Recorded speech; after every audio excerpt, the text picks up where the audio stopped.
Qu'est-ce que Dieu pense de la bague de mariage? Mes bien-aimés, cette sœur a enlevé sa bague de mariage. Vous allez connaître la raison pour laquelle elle a enlevé sa bague de mariage. Le Seigneur lui a parlé.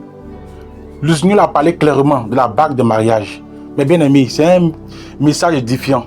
C'est un message édifiant, son témoignage. C'est vraiment édifiant. Je vous encourage vraiment, mes bien-aimés, à partager massivement la vidéo. Je vous encourage, mettez un like, mettez un commentaire, amen, un commentaire. Ça va aider la vidéo, ça va soutenir la vidéo, ça va encourager, amener YouTube à montrer la vidéo à plusieurs personnes et les âmes seront sauvées, édifiées. Que Dieu vous bénisse abondamment. C'est l'évangéliste Israël. Par la grâce de Dieu, nous avons traduit avec l'aide de l'IA. Que Dieu vous bénisse. Shalom.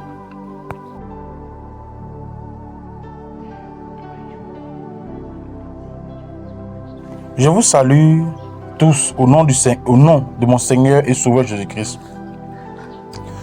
Dans la vidéo d'aujourd'hui, je veux juste partager avec vous les raisons qui m'ont poussé à enlever tous les bijoux que je portais, y compris mon alliance. En fait, j'ai un témoignage concernant l'alliance. Une fois, j'étais profondément en prière à genoux. Alors que je priais, j'ai entendu le Seigneur parler. Il m'a dit, Marilyn, cette bague est désagréable à mes yeux. Et pendant qu'il prononçait ces mots, c'était comme s'il m'avait fait entrer en lui pour me faire ressentir ce qu'il ressentait à ce moment-là. J'ai eu l'impression qu'il mettait ses mains sur ses yeux, comme si cette bague l'agressait vraiment. Je me souviens l'avoir enlevée et puis après avoir prié, je l'ai remise. Et le jour suivant, alors que j'étais encore en train de prier, il a dit la même chose. Marilyn, cette bague est désastreuse à mes yeux. Et il m'a donné le même sentiment, celui de le voir se couvrir les yeux à cause de la bague. Alors, je l'ai enlevée. Et je peux vous l'assurer, vous savez comment on est têtu. J'ai fini par remettre ma bague. À ce moment-là, elle m'a boulé, comme si elle me boulait le doigt. Je l'ai senti bouler mon doigt. C'était comme si elle fondait sur mon doigt. Et là, j'ai su instantanément que Dieu ne voulait pas que je porte cette bague. Dieu ne l'a pas prouvé. Dieu ne l'a pas approuvé. Après ce moment, je me suis mise à genoux et j'ai prié à nouveau. J'ai continué à prier. J'ai prié. Et puis je lui ai demandé, Seigneur, qu'y a-t-il de mal avec une alliance? Je veux dire, une alliance, on nous a appris que c'est un symbole pour montrer au monde entier qu'on est marié. C'est un symbole, une marque pour dire que l'on est marié. Mais pourquoi, mais maintenant, pourquoi voudrais-tu que je l'enlève? Quel est le problème avec ça? Et alors, il a répondu qu'il voulait que je renonce à certaines choses. Il me répond immédiatement. Il n'attend pas que je dorme pour me montrer des choses. Il attend que je sois en prière. Et ensuite, il me montre une vision. Il parlait et sa parole guérissait. C'était maintenant une communication dans les deux sens qui s'installait. Quand je lui demandais quelque chose quotidiennement, il me répondait immédiatement. Je lui ai donc demandé, mais qu'est-ce qui ne va pas avec cette bague? Et il m'a répondu, elle n'est pas de moi. Je ne l'ai pas instaurée. Ce n'est pas par elle que j'unis les gens en mon nom. Quand j'unis des personnes, elles sont unies en mon nom. Et c'est cela le fondement. C'est cela qui scelle un mariage. Après cela, ce qui doit être un symbole pour le monde, votre mariage, c'est votre comportement. La façon dont vous vous tenez, la façon dont vous vous adressez aux autres et comment vous vous comportez au quotidien.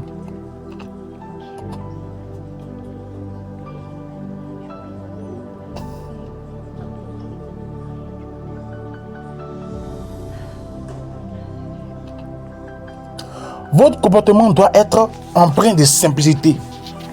Vous êtes censé être assez simple pour que votre mariage vienne de l'intérieur. J'ai tout de suite compris ce qu'il disait. Je n'avais plus d'autres questions. Et je me souviens être allé ouvrir la Bible pour chercher dans les Écritures ce que je pouvais trouver à ce sujet. Je suis tombé sur le livre d'Exode au chapitre 33. Je vais vous lire Exode chapitre 33, verset 3. Il est écrit: monte vers ce pays où coule le lait et le miel, mais je ne monterai point au milieu de toi, car tu es un peuple au cou roide, obstiné, et je te consumerai en chemin. Les mots qui ont sauté aux yeux dans ce verset pour moi étaient obstiné et rebelle. Le Seigneur Dieu disait: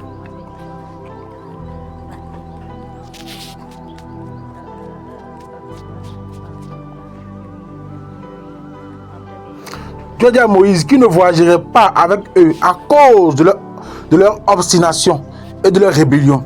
Et cela à cause de ce que les Israélites avaient fait en se fabriquant un Dieu à partir des boucles d'oreilles de leurs enfants, après avoir harcelé Aaron pour qu'il leur fabrique le Dieu qu'ils désiraient. Moïse était parti depuis longtemps. Il ne savait pas ce qui lui était arrivé.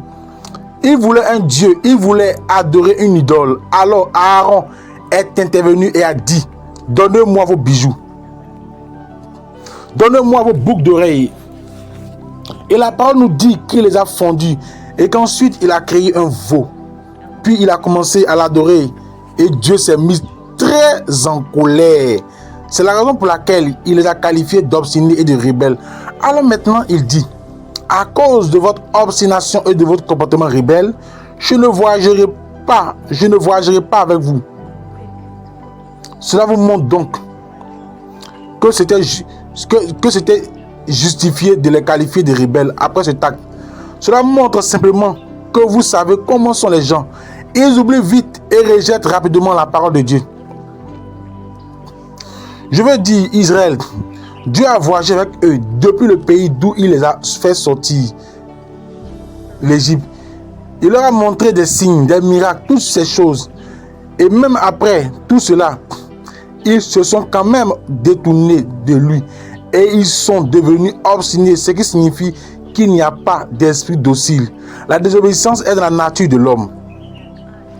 Cela nous indique donc aussi que Dieu ne peut pas tolérer cela. Il ne peut pas tolérer une telle attitude. Si vous parlez de quelque chose, par exemple, moi je ne lisais pas la Bible avant.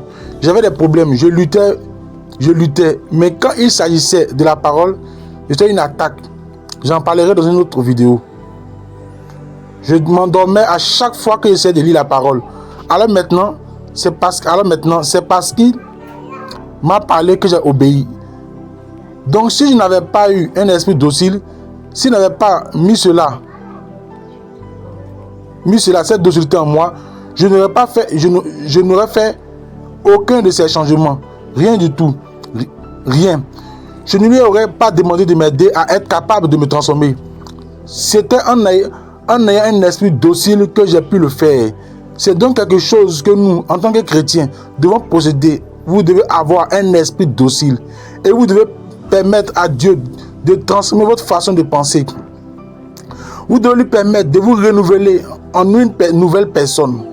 Vous devez laisser cela se produire. Cela montre que les Israélites n'avaient pas cela.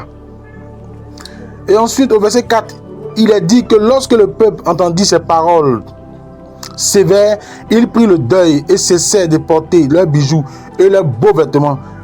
Ils ont arrêté de porter leurs bijoux et leurs beaux vêtements lorsqu'ils ont entendu Dieu prononcer ces paroles. Ainsi, alors qu'ils étaient en deuil, ils se sont mis à prier. Et dans la prière, ils n'ont pas recommencé à les mettre. Ils ont aussi arrêté de porter ces choses. Je crois que pour qu'ils s'arrêtent vraiment, ils savaient que c'est ce qui plairait à Dieu. C'est ce qui, espérons-le, amènerait Dieu à les regarder avec miséricorde, car ils savaient qu'ils ne pouvaient absolument pas voyager sans Dieu. Et Moïse a dit aussi dans le livre de l'Exode, si ta présence n'est pas parmi nous, il a dit que cela nous distinguait, ton peuple et moi, de tous les autres peuples sur la terre. Ta présence au milieu de nous nous sépare des autres peuples. Ils savaient donc qu'ils avaient besoin de Dieu. Au verset 5, il dit,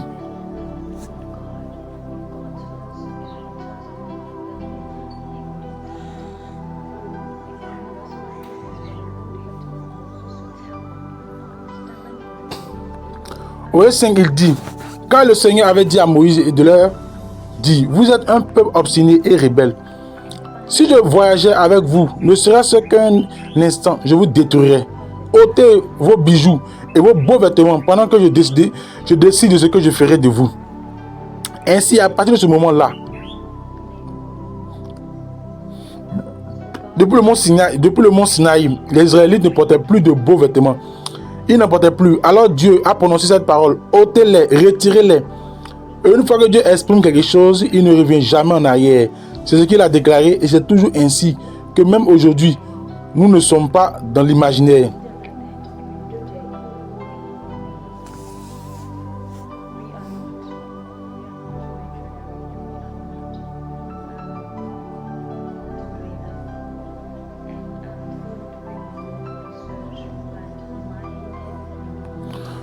Nous ne devons pas attendre. Je fais davantage de recherches, mais mon témoignage est principalement basé sur le fait que Dieu a parlé. Il m'a parlé et j'ai entendu sa voix. Vraiment, il n'approuve pas cela. Il ne le veut pas. Que je sois un moyen d'aller vers lui. Il ne le veut pas. Il dit, femme, que votre comportement soit un témoignage suffisant de votre mariage. Que je sois le symbole que vous êtes mariés. L'alliance ne devait pas être le seul symbole du mariage. Une autre chose qu'il m'a mentionné à ce sujet est que les bijoux ont un effet. Ils ont un effet sur les personnes qui les portent. Ils ont une manière de flatter votre âme, de contrôler votre comportement. Il a dit que cela fonctionne ainsi. Si vous pouvez regarder les femmes mariées, les personnes mariées en fait, qu'il s'agisse d'une femme ou d'un homme, voici une alliance au doigt. Voici une... Qu'il s'agisse d'une femme ou d'un homme, avoir une alliance au doigt ne les empêche pas de commettre l'adultère. Cela ne les empêche pas de ressentir de la luxure. En fait, cela alimente ses sentiments. Cela les pousse vers la luxure. Cela les pousse à être rebelles. Cela les pousse à être désobéissants. Cela les pousse à l'obstination. Donc cela seul vous indique déjà que ce n'est certainement pas de Dieu. Ce qui ne vient pas de Dieu, ce qui vient de Dieu est saint. Cela vous permet et vous maintient dans la sainteté en Jésus-Christ. C'est lui qui nous garde saints. C'est lui qui nous garde en lui. C'est lui qui nous guide.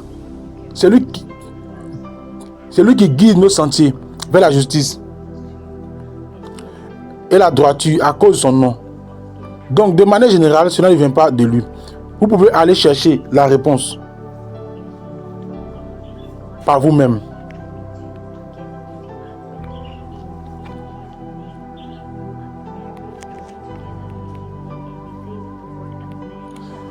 Me l'a révélé. Demandez-lui, priez.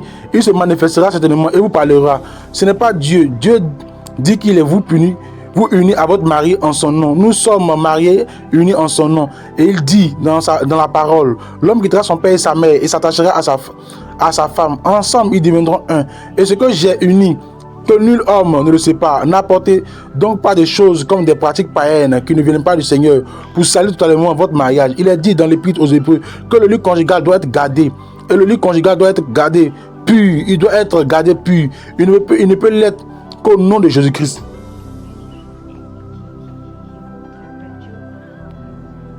Il vous unit en son nom. Vous restez en son nom et vous digérera sur la façon dont sur votre mode de vie. Il vous aidera à pouvoir être une femme vertueuse, une femme noble, une femme de noble caractère. Il vous aidera à être un homme de loyauté, de fidélité. Cela vous aidera dans tout cela. Et rien que pour cela, votre comportement prouvera de façon évidente au monde que vous êtes une personne mariée. Merci, passez une bonne journée et j'espère que vous chercherez Dieu et chercherez des réponses à cela si vous avez des doutes. De toute façon, Jésus-Christ est disponible aujourd'hui. Demandez-lui, demandez-lui, demandez-lui. Il vous le révélera. Mais la bague de mariage, c'est pas celle-là qui fait le mariage. Il y a des gens qui se marient, qui mettent bague de mariage. Bague de mariage. Dans la Bible, Dieu n'a pas institué la bague de mariage. Dans les évangiles, on ne parle pas de bague de mariage. Il y a des gens qui mettent bague au doigt, qui ne sont pas mariés.